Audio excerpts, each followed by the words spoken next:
നടക്കുകയാണ്. കിഴക്കേ അമ്പലത്തിൽ നിന്ന് പടിഞ്ഞാറേ നടയിലേക്ക് തേര് എഴുന്നള്ളിക്കുകയാണ്. കാർത്തിക വിളക്ക് മുതൽ മൃതധന്യരായി നിന്ന അതിശക്തന്മാരായ ദേവീഭക്തർ തേര് അജ്ഞാതപൂർവ്വം എഴുന്നള്ളിക്കുകയാണ്. അപകടരഹിതമായി തേരോട്ടം നടത്തുവാൻ പ്രത്യേകം ശ്രദ്ധിക്കണം എന്നറിയിക്കുകയാണ്. മൂന്ന് കരകളിലെയും മൃതധന്യരായിട്ടുള്ള ചെറുപ്പക്കാർ ശരണമന്ത്രങ്ങൾ മുഴക്കിക്കൊണ്ട് അവർ തേര് പടിഞ്ഞാറേ നടയിലേക്ക് എഴുന്നള്ളിക്കുകയാണ്. വിവിധ ദേശങ്ങളിൽ നിന്നെത്തി ആത്മസായുജ്യം അടയുവാൻ ഭക്തിയുടെ ആനന്ദ നിർവൃതിയിൽ ആരാടി നിൽക്കുന്ന അമ്മമാർക്ക് അമ്മ മഹാമായ പുതുതമ്പുരാട്ടിയുടെ കൃപാകടാക്ഷങ്ങൾ ഉണ്ടാകട്ടെ എന്ന് പ്രാർത്ഥിക്കുന്നു.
നിൽക്കുന്ന എല്ലാ അമ്മമാർക്കും ഭക്തജനങ്ങൾക്കും തേരോട്ടം കണ്ട് ഭക്തിയുടെ ആനന്ദ നിർവൃതിയിൽ ആറാടുവാനുള്ള സാഹചര്യം ഒരുക്കണം എന്ന് പ്രത്യേകം അറിയിക്കുന്നു.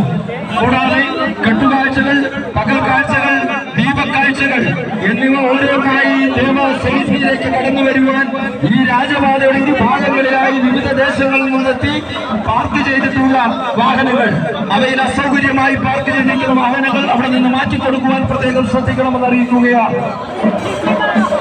കൂട്ടം കൂടുന്ന സമയങ്ങളിൽ പ്രത്യേകം ശ്രദ്ധിക്കുക. വിലപിടിപ്പുള്ള ആഭരണങ്ങളും മറ്റു വസ്തുക്കളും പ്രത്യേകമായി ശ്രദ്ധിക്കുക. അമ്മ പൊന്നുതമ്പുരാട്ടിയുടെ മണ്ണിൽ നിന്ന് നമ്മുടേതല്ലാത്ത ഏതെങ്കിലും വസ്തുവകൾ ലഭ്യമായാൽ ആയത് ദേവസ്വം കൗണ്ടറിൽ എത്തിക്കുവാൻ പ്രത്യേകം അറിയിക്കുന്നു. ഭക്തരുടെ സൗകര്യം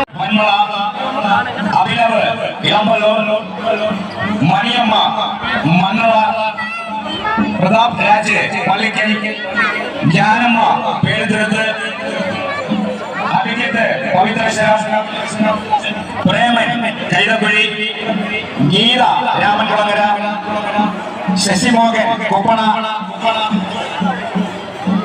ബിന്ദു രാമൻകുളങ്ങര രാധാകൃഷ്ണപിള്ള വെള്ളിമൺ എന്നിവർ 100 രൂപ നേരിട്ട് മുഖത്തിന് സംഭാവന നൽകിയിരിക്കുന്നു.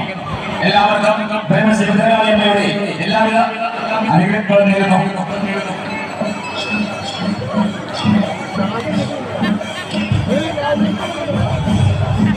അമേ നാരായണ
കൂടാതെ ജില്ലാ ആശുപത്രിയുടെയും തണൽ എന്ന സന്നദ്ധ സംഘടനയുടെയും സേവാഭാരതിയുടെയും ഒക്കെ വൈദ്യ സഹായത്തിനുള്ള